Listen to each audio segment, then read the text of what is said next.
नमस्कार। आज हम भारत में भूकंपों पर एक गहरी नज़र डाल रहे हैं। ये आते क्यों हैं, हम इंसान इस जोखिम को कैसे बढ़ा रहे हैं और हमारी तैयारी का क्या आलम है। इसके लिए हमारे पास एक स्रोत है जिसका शीर्षक है भारत में भूकंप, कारण, मानवजनित जोखिम और तैयारी। तो ये स्रोत असल में जानना क्या चाहता है? भाई, भारतीय उपमहाद्वीप में भूकंप के मुख्य भूभौतिकीय कारण क्या हैं और इसमें मानवीय दखलंदाजी का कितना हाथ है, और सबसे ज़रूरी, क्या हम ऊंचे जोखिम वाले इलाकों की निगरानी और बचाव के लिए वाकई तैयार हैं? ये सब समझना ज़रूरी है, क्योंकि भारत भूकंप के लिहाज से दुनिया के सबसे सक्रिय क्षेत्रों में से एक है। नेपाल का 2023 का भूकंप, हिमालय में लगातार आते झटके, ये सब हमें याद दिलाते रहते हैं। तो चलिए इसे खोल कर समझते हैं। तो सबसे पहले ज़मीन के नीचे क्या हो रहा है, ये भूभौतिकीय कारण क्या हैं? स्रोत कहता है सबसे बड़ा कारण है प्लेटों का टकराना। बिल्कुल। भारतीय प्लेट जो है वो हर साल लगभग 5 सेंटीमीटर की रफ्तार से उत्तर की ओर खिसक रही है और ये यूरेशियन प्लेट से टकरा रही है। इसी से हिमालय क्षेत्र में जबरदस्त दबाव बनता है और यहीं से उथले भूकंप पैदा होते हैं, मतलब जमीन की सतह के ज्यादा पास। और ये ज़्यादा तबाही मचाते हैं शायद। हाँ, अक्सर।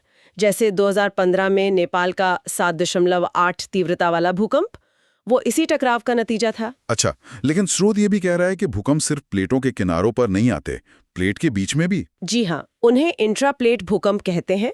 जैसे अपना प्रायद्वीपीय भारत है, जिसे हम आमतौर पर स्थिर मानते हैं, लेकिन वहां भी जमीन के नीचे पुरानी दरारें हैं, फॉल्ट लाइंस। वो कभी-कभी फिर से एक्टिव हो सकती हैं। जैसे 1993 में लातूर, महाराष्ट्र में 6.2 तीव्रता का भूकंप आया था। वो प्लेट बाउंड्री से बहुत दूर था, तो ये दिखाता है कि खतरा सिर्फ हिमालय तक ही नहीं है। और स्रोत में सबडक्शन जोन का भी जिक्र है, भारत के पूर्वी किनारे और अंडमान निकोबार के पास। सही। इंडो बर्मा आर्क वाला जो इलाका है, वहां भारतीय प्लेट धीरे धीरे बर्मा प्लेट के नीचे जा रही है।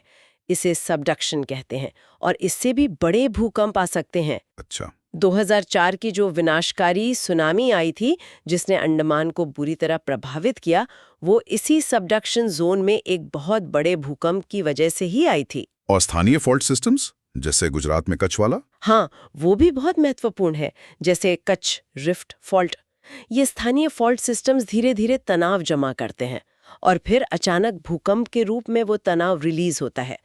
2001 का भुज भूकंप 7.7 तीव्रता का, वो इसी कच्छ फॉल्ट सिस्टम की वजह से था। समझ गया। तो ये तो हुई प्राकृतिक वजह, पर अब जो बात स्रोत उठा रहा है वो थोड़ी चिंता की बात है कि हम इंसान खुद इस जोखिम को कैसे बढ़ा रहे हैं।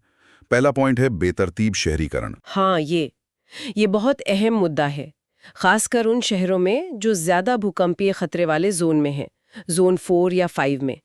अगर वहाँ कमजोर जमीन पर, जैसे नदियों की लाई ढीली मिट्टी होती है, जलोढ़ मिट्टी, उस पर बिना बिल्डिंग कोड माने इमारतें बन जाएं, तो खतरा बढ़ जाता है। बिल्कुल।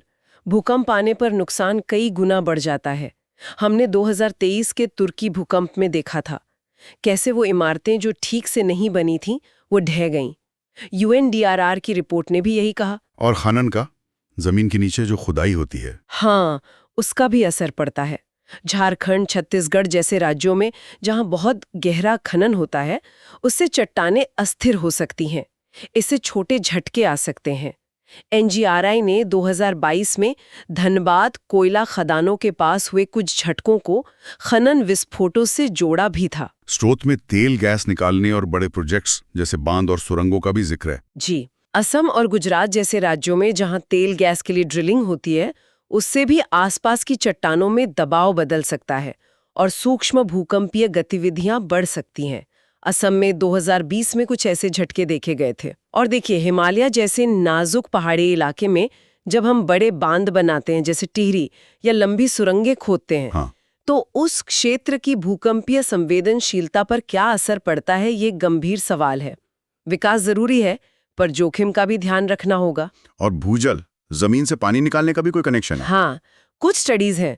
भूजल का बहुत ज्यादा दोहन, खासकर शहरों में और खेती वाले इलाकों में, उससे जमीन के नीचे का संतुलन बिगड़ सकता है, स्थिरता कम हो सकती है। दिल्ली NCR में 2021 में कुछ हल्के झटके आए थे, जिन्हें CGWB की रिपोर्ट ने गिरते भूजल स्तर से जोड़कर देखा था। बाप रे, तो इतने सारे जोखिम हैं प्राकृतिक भी और हमारे बनाए हुए भी। तो सवाल ये कि भारत कितना तैयार है? स्रोत जोनिंग की बात करता है। हाँ, ये पहला कदम है। भारत को भूकंप के खतरे के हिसाब से 4 जोन में बांटा गया है। जोन 2 से जोन 5 तक, वी सबसे ज्यादा खतरनाक। दिल्ली और गुवाहाटी जैसे बड़े शहरों के लिए तो और भी बारीक मतलब माइक्रोजोनेशन स्टडीज हुई हैं ताकि मोहल्ले के स्तर पर खतरा पता चले। और क्या हमारे पास अर्ली वार्निंग सिस्टम है, भूकंप आने से ठीक पहले चेतावनी? उस पे काम चल रहा है। आईआईटी रुड़की ने उत्तराखंड में एक पायलट सिस्टम विकसित किया है। ये जमीन हिलने से कुछ सेकंड पहले, करीब 20 सेकंड पहले तक अलर्ट दे सकता है। देहरादून में 2021 में इसका टेस्ट सफल रहा। लेकिन पूरे देश के लिए? हाँ, उसे बड़े पैमाने पर लागू करना अभी एक चुनौती है। और बिल्डिंग कोड्स, इमारतें बनाने के नियम तो हैं, भारतीय मानक ब्यूरो के कोड हैं, जैसे IS 1893, IS 4326, जो भूकंप रोधी डिजाइन बताते हैं। दिक्कत असल में उनके पालन में है। अच्छा। NDMA का एक ऑडिट था 2020 का, उसमें पाया गया कि छोटे शहरों में तो 10% से भी कम इमारतों में इन कोड्स का ठीक से पालन हो रहा है। तो नियम हैं पर लागू नहीं हो रहे।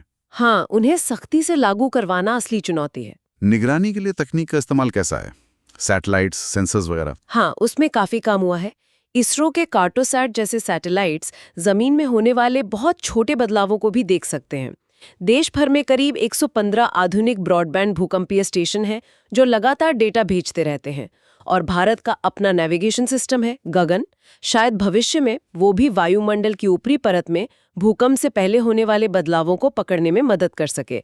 इस पर रिसर्च चल रही है। और इन सब चीजों को मैनेज करने के लिए कोई सरकारी ढांचा, कोई अथॉरिटी? जी, राष्ट्रीय आपदा प्रबंधन प्राधिकरण यानी NDMA है। उन्होंने 2007 में गाइडलाइंस जारी की थी, जिन्हें 2020 में अपडेट किया गया। ये राज्यों को अपनी योजनाएं बनाने को कहते हैं। एक राष्ट्रीय भूकंप जोखिम शमन परियोजना NERMP भी है। उसका काम है पुरानी जरूरी इमारतों को रेट्रोफिट करना, मतलब भूकंप रोधी बनाना और लोगों में जागरूकता फैलाना। तो कुल मिलाकर देखें तो भूकंप तो प्राकृतिक चीजें हैं, धरती की अपनी प्रक्रिया। लेकिन हम इंसान अपने शहरों को जैसे फैला रहे हैं, जमीन खोद रहे हैं, पानी निकाल रहे हैं, उससे इस खतरे का असर बहुत बढ़ सकता है।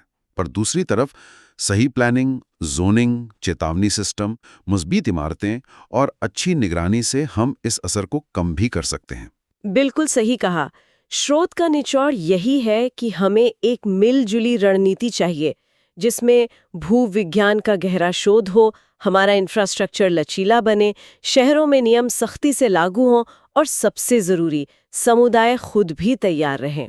डिजिटल निगरानी और जमीनी जागरूकता, इनका तालमेल ही तय करेगा कि भूकंप सिर्फ एक घटना बनकर रह जाता है या बड़ी आपदा। और अंत में एक सवाल जो ये स्रोत सोचने पर मजबूर करता है, जब हम विकास की बड़ी योजनाएं बनाते हैं, नए शहर, बांध, सड़कें, तो क्या हम अपने देश के भूकंपीय जोखिम का सही अंदाजा लगा रहे हैं? या कहीं ऐसा तो नहीं कि हम अनजाने में ही भविष्य की आपदाओं के बीज बो रहे हैं? इस पर सोचना जरूरी है।